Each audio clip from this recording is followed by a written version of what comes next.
আমার মুসলমান বন্ধুগণ, কিতাবের নাম মনে রাখবেন, আল্লামা জুলফিকার নকশবন্দি খুতুবাতে জুলফিকারে চমৎকার করে নিয়ে এসেছেন। দুনিয়া জমিনে একজন বুজুর্গ আলেম ছিলেন, যার নাম ছিল ইমামে আহমদ ইবনে হাম্বল রহমতুল্লাহ আলাই। ইমামে আহমদ ইবনে হাম্বল রহমতুল্লাহ আলাই তার জামানার সবথেকে বড় বুজুর্গ ছিলেন, আলেম ছিলেন। ইমামে আহমদ ইবনে হাম্বল রহমতুল্লাহ আলাইহি এত বড় বুজুর্গ ছিলেন, যিনি 100 বারের উপরে রাসূলে পাককে স্বপ্নে দেখেছেন। ইমামে আহমদ ইবনে হাম্বল এত বড় বুজুর্গ, খালকে কোরআনের মাসআলায় কোরআন মখলুক নাকি মখলুক না, এই কথার উপরে বাদশাহ তাকে নির্যাতন করেছে, আঘাত করেছে, কিন্তু তার শরীর থেকে ফিনকি দিয়ে রক্ত বের হয়েছে, চামড়া উঠে গিয়েছে, গোশত খসে গিয়েছে, কিন্তু একটা সেকেন্ডের জন্য হক থেকে তিনি ঠলেন নাই। পড়েন সুবহানাল্লাহ। ইমামে আহমদ ইবনে হাম্বল তো বুজুর্গের নাম। 4 মাযহাবের এক মাযহাব যার নামে চলে, ইমামে আহমদ ইবনে হাম্বল তো এই হস্তির নাম। পৃথিবীর জমিনে সবথেকে বড় হাদিসের কিতাব মুসনাদে ইমামে আহমদ ইবনে হাম্বল, যার ভিতরে 40,000-এর উপরে হাদিস আছে, যেটাকে সংকলন করেছেন ইমামে আহমদ ইবনে হাম্বল, যার জবানে 8 থেকে 10 লক্ষ হাদিস মুখস্থ ছিল। বলেন সুবহানাল্লাহ। এই ইমামে আহমদ ইবনে হাম্বল রহমতুল্লাহ আলাইহি একদিন ঘর থেকে বের হয়েছেন, হাদিস সংগ্রহের জন্য ঘর থেকে বের হলেন। কথাগুলো দিল দিয়ে শুনেন, কি বলতে চাই, ভুল হয়ে গেলে ক্ষমা কেমনে পাওয়া যায়। ইমামে আহমদ ইবনে হাম্বল রহমতুল্লাহ আলাইহি চলতে চলতে দীর্ঘ পথ চলতে লাগলেন। নিজের গ্রাম ছেড়ে দিয়া, নিজের শহর ছেড়ে দিয়া ভিন্ন একটা এলাকায় পৌঁছে গেলেন, ভিন্ন একটা গ্রামে পৌঁছে গেলেন। সারাদিন সফর করবার কারণে ক্লান্ত হয়ে গিয়েছেন, আর পা চলে না, সন্ধ্যা হয়ে গিয়েছে। কনকনে শীতের সময় কোথায় যাবেন বৃদ্ধ মানুষ? চিন্তা করলেন, মাগরিবের পরে যদি আমি সফর শুরু করি, কনকনে শীতের রাত, ঠান্ডার সময় সফর করলে আগামীকালকে সকাল হয়ে যাবে, কিন্তু গ্রামে যেতে পারবো না। এই চিন্তা করে ইমামে আহমদ ইবনে হাম্বল রহমতুল্লাহ আলাইহি সিদ্ধান্ত নিলেন যে এই মসজিদে আসরের সালাত পড়ব, ওই মসজিদে মাগরিবের সালাত পড়ব, ওই মসজিদে ইশার সালাত পড়ব। এই নিয়ত করে তিনি মাগরিবের সালাত পড়ে ইশা পর্যন্ত মসজিদে তাসবিহ পড়লেন, ইশার সালাত মসজিদে আদায় করলেন। ওই মসজিদে ইশার সালাত আদায় করে তিনি সিদ্ধান্ত নিলেন, আজকে ফজরের নামাজ ওই মসজিদে পড়ব। মসজিদের কর্নারে বসে পড়লেন, তাসবিহ হাতে নিয়ে পড়তে লাগলেন, তাসবিহ পড়তে লাগলেন, দীর্ঘক্ষণ পর্যন্ত ইবাদত করতে লাগলেন। হঠাৎ করে মসজিদের স্টাফের কেউ, মসজিদ কমিটির কেউ, অথবা মুসল্লিদের মধ্য থেকে কেউ এসে বলছে, আঙ্কেল আপনাকে চিনলাম না, মুরব্বি আপনাকে চিনলাম না, কে আপনি? মসজিদের কর্নারে বসে ইবাদত করেন, আমাদের মসজিদে ইশার সালাতের পরে ইবাদত করবার সুযোগ নাই, শেষ হয়ে গেলে বের হয়ে যাবেন, দরজা লাগিয়ে দেওয়া হবে। ইমামে আহমদ ইবনে হাম্বল রহমতুল্লাহ আলাইহি বললেন, আমি ফজরের সালাত পড়ে চলে যেতে চাই, ফজরের সালাত পর্যন্ত আমাকে এখানে থাকবার সুযোগ দাও। আমার মুসলমান বন্ধুগণ, ইমামে আহমদ ইবনে হাম্বল রহমতুল্লাহ আলাইহি কেউ থাকতে দিল না। এক পর্যায়ে তিনি বোঝাতে চাইলেন, মুরব্বী মানুষ, বুড়া মানুষ, কোথায় যাব, কোথায় যাব, আমার যাওয়ার জায়গা নাই, আমাকে রাত্রবেলা থাকতে দাও। কেউ কথা শুনলো না, বের করে দিল। ইমামে আহমদ ইবনে হাম্বল রহমতুল্লাহ আলাইহি বের হয়ে গেলেন। এরপরও নিজের পরিচয় দিলেন না। জমানার সবথেকে বড় বুজুর্গ আলেম, পরিচয় দিলে যাকে পাওয়ার জন্য মানুষ সবসময় আকাঙ্ক্ষা করে, পরিচয় দিলেন না, কেউ চিনল না। কত সাধারণ জিন্দেগি তারা পালন করতেন। বের হয়ে গেলেন, চলতে লাগলেন। গভীর রাত্রে সফর শুরু করলেন। কনকনে শীতের রাত্র, কোথায় যাবেন? সফর করতে করতে বাজারে পৌঁছে গেলেন। এক বাজারে গিয়ে দেখেন পুরা বাজারের দোকান বন্ধ, বাজারের মধ্যখানে একটা জোয়ান ঝুপড়ি ঘরের ভিতরে রুটি তৈরি করে, রুটি বিক্রি করে আগুন দিয়া। চিন্তা করলেন দোকানের কাছে যদি পৌঁছে যাই, বাকি রাত্রটুকুন তার দোকানের সামনে দাঁড়িয়ে থাকবো, শরীরে আগুন লাগাতে পারবো, তাপ পোহাতে পারবো, ঠান্ডা কমে যাবে। দোকানের সামনে পৌঁছে গেলেন, ডাক দিয়া বললেন, যুবক, আমি পথিক মুসাফির, বাড়ি এলাকায় না, প্রয়োজনে এসেছি, যাওয়ার কোনো রাস্তা নাই, তোমার কাছে এসেছি বাবা, তোমার দোকান কতক্ষণ পর্যন্ত খোলা থাকবে?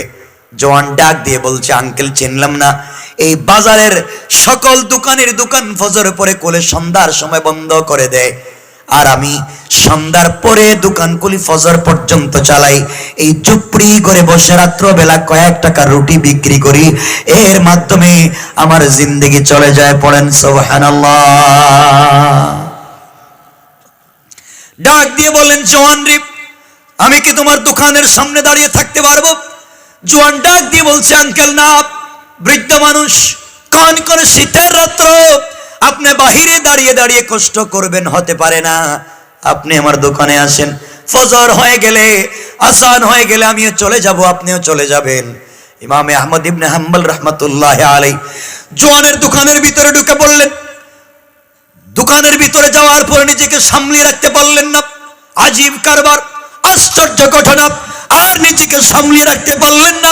তাকায়া দেখেন, এই জওয়ান রুটি তৈরি করবার জন্য খামির বানায়, খামির বানিয়ে পড়ে আস্তাগফিরুল্লাহ, রুটি তৈরি করবার জন্য বল বানায়, পড়ে আস্তাগফিরুল্লাহ, রুটি তৈরি করে পড়ে আস্তাগফিরুল্লাহ, রুটি চুলার ভিতরে দেয়, পড়ে আস্তাগফিরুল্লাহ, চুলা থেকে রুটি নামিয়ে নির্ধারিত জায়গায় রেখে দেয়, পড়ে আস্তাগফিরুল্লাহ, ওই রুটি কেউ কিনতে আসলে তার কাছে বিক্রি করে, পড়ে আস্তাগফিরুল্লাহ। আশ্চর্য হয়ে গেলেন, যুবক শুধু আস্তাগফিরুল্লাহ বলে কেন? ইমামে আহমদ ইবনে হাম্বল ডাক দিয়া বললেন, জওয়ান রে, এত কিছু করলাম, শুধুমাত্র কেবলমাত্র আস্তাগফিরুল্লাহ বলে ব্যাপার কি? জওয়ান ডাক দিয়ে বলছে, আঙ্কেল আপনি জানবেন না, আমাকেও চিনবেন না, আপনাকেও আমি চিনি না, এই আস্তাগফিরুল্লাহ জিকিরের ইবাদত আমি 32টা বছর থেকে দোকানে করে যাই।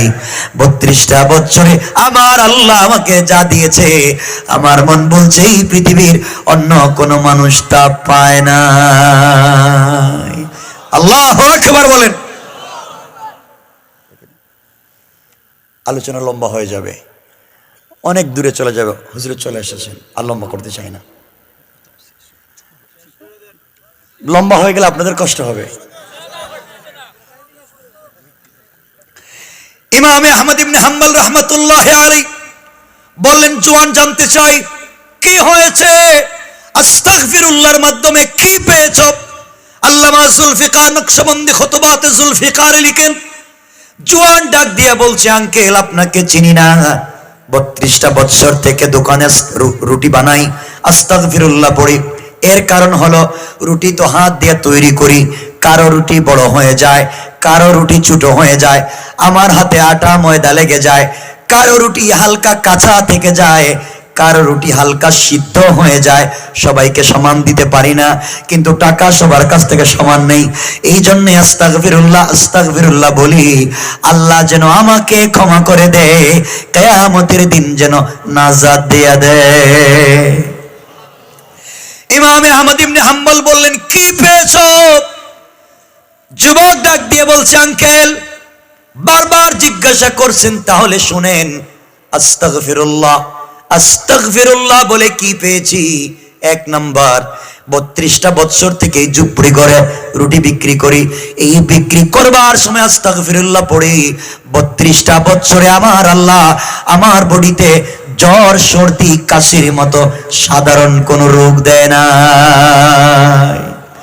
আস্তাগফিরুল্লাহ বলবার কারণে আমার আল্লাহ 32 বছর থেকে আমাকে সুস্থ রেখেছে,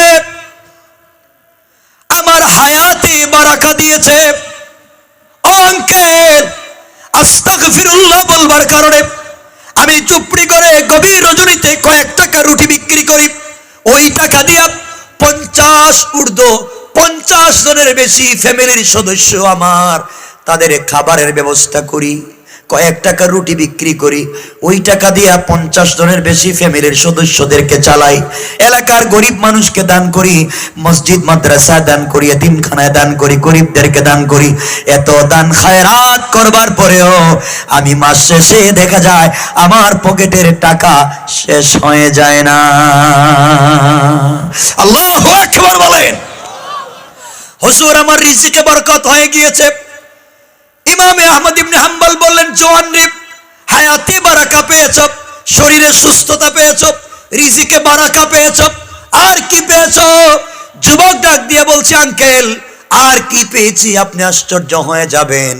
32টা বছর থেকে আস্তাগফিরুল্লাহর ইবাদত করে যাই, এর বিনিময়ে আমার আল্লাহ 32টা বছরে প্রায় 35 বারের উপরে রাসূলে পাককে স্বপ্নে দেখেছি।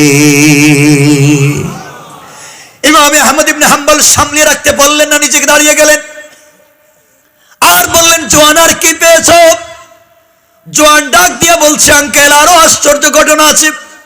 কি বলতে চাও বলো, আমি শুনতে চাই। জওয়ান বলছে, আঙ্কেল এই 32টা বছরে হাত উঠে আল্লাহর কাছে আমার জন্য, আমার পরিবারের জন্য, এলাকাবাসীর জন্য যত দোয়া করেছি, হাত উঠাবার আগে আগে আমার আল্লাহ আমার দোয়াকে কবুল করে নিয়েছেন। পড়েন সুবহানাল্লাহ। আল্লাহ রাব্বুল ইজ্জত ওয়াল জালাল কোরআনে বলেছেন, ওয়াল্লাহু ইউহিব্বুত তাওয়াবিনা ওয়া ইউহিব্বুল মুতাতাহহিরিন। আল্লাহু আকবার। আমার মুসলমান বন্ধুগণ, জওয়ান বলছে, আঙ্কেল আল্লাহ আমাকে এতটুকুন ইজ্জত দিয়েছে, আমি রুটিওয়ালা, আমি আমার জন্য জিন্দেগিতে যত দোয়া করেছি আল্লাহ কবুল করেছে, পরিবারের জন্য করেছে কবুল করেছে, এলাকাবাসীর জন্য করেছে কবুল করেছে, এমনকি এলাকার যত মানুষ যত সমস্যা নিয়ে আমার কাছে দোয়া চাইতে এসেছে, হাত উঠাতে দেরি হয়েছে, আমার আল্লাহ দোয়া কবুল করতে দেরি করে না। ইমামে আহমদ ইবনে হাম্বল আশ্চর্য হয়ে বললেন, জওয়ান এত এত বারাকা পেয়েছ, হায়াতে বারাকা, সুস্থতা বডিতে, রিজিকে বারাকা, রাসূলকে স্বপ্নে দেখেছ, তোমার সব দোয়াকে আল্লাহ কবুল করেছেন। রুটিওয়ালার কাছে মানুষ দোয়া চায়, তোমার দোয়া কবুল করেন। জওয়ান জানতে চাই, জিন্দেগিতে তোমার কোন দোয়া কি আল্লাহ কবুল করে নাই এমন কি আছে? নচেত তো তুমি মুস্তাজাবুদ দাওয়া। যুবক ডাক দিয়ে বলছে, আঙ্কেল মুস্তাজাবুদ দাওয়া কিনা জানি না, সব দোয়া তো রব কবুল করছেন, কিন্তু আমার জিন্দেগির একটা দোয়া কবুল করলেন না। এই বলে কান্না শুরু করে দিয়েছে। ইমামে আহমদ ইবনে হাম্বল বললেন, জওয়ান বলো কেন কান্না করো? আবার যুবক বলছে, আঙ্কেল আমার কান্নার কারণ হলো 32টা বছর আল্লাহর কাছে যা চাইলাম দিয়েছে, কিন্তু একটা দোয়া কবুল করে না। 32টা বছর আল্লাহকে বলেছে, আল্লাহ তাআলা শুনছি জামানের সবথেকে বড় বুজুর্গ আলেমের নাম ইমামে আহমদ ইবনে হাম্বল, খালকে কোরআনের মাসালায় কত কষ্ট করেছেন, একটা আয়াত থেকে শত মাসলা রাত্রবেলা বের করতে পারে, যিনি মুসনাদে ইমামে আহমদ ইবনে হাম্বলকে সংকলন করেছেন। এত বড় বুজুর্গকে আমি দেখতে চাই, হাত ধরে মুসাফা করতে চাই, মুআনাকা করতে চাই, বারাকা নিতে চাই, আমাকে দেখা করাইয়া দাও। 32টা বছর থেকে দোয়া করলাম, আল্লাহ আমার দোয়াকে কবুল করলো না, এই জন্য মনের বড় ব্যথা রয়ে গেল, কোন দিন মরে যাই।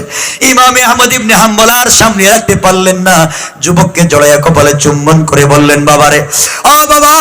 ইমামে আহমদ ইবনে হাম্বলকে আল্লাহ নিজের গ্রাম থেকে বের করে সারাদিন সফর করাইয়া এক মসজিদে মাগরিবের নামাজ পড়াইয়া ঈশা পর্যন্ত মসজিদে বসাইয়া মুসল্লিদেরকে দিশার পরে মসজিদ থেকে বাইর করাইয়া ঠান্ডা রাস্তা দিয়া অন্ধকার শীতের সময় হাঁটাইয়া তোমার দোকানে আনাইয়া ইমামে আহমদ ইবনে হাম্বলকে দাঁড় করে বলছেন, ও ইমামে আহমদ ইবনে হাম্বল, তুমিও এই মুহূর্তে রুটিওয়ালার কাছ থেকে দোয়া নিবা। আল্লাহু আকবার। জওয়ান, তুমি যে ইমামে আহমদ ইবনে হাম্বলকে খুঁজো, আমি সেই ইমামে আহমদ ইবনে হাম্বল। তো বুঝাতে চাইলাম, এই ইস্তেগফার শুধু একটা শব্দ, আস্তাগফিরুল্লাহ, বেশিও বলি নাই, আস্তাগফিরুল্লাহ। ইস্তেগফার আমাদেরকে কোথায় নিয়ে যেতে পারে।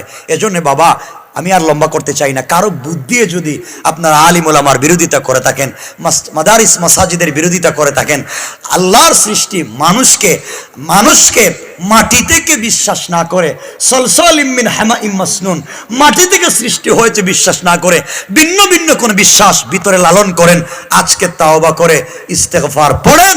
রব বলেছেন কোরআনে কারীমের 19 নম্বর পারা 25 নম্বর সূরা সূরাল ফুরকানের 65 নম্বর আয়াতে রব মাফ করে দিবেন। বলেন না সুবহানাল্লাহ। এজন্য চাইবো তো, মাফ চাইবো তো ইনশাআল্লাহ। আমার আল্লাহ বললেন ওয়াল্লাযীনা ইয়াকুলুনা রব্বানা সরিফ আন্না আযাব জাহান্নাম ইন্না আযাবাহা কানা গারামা।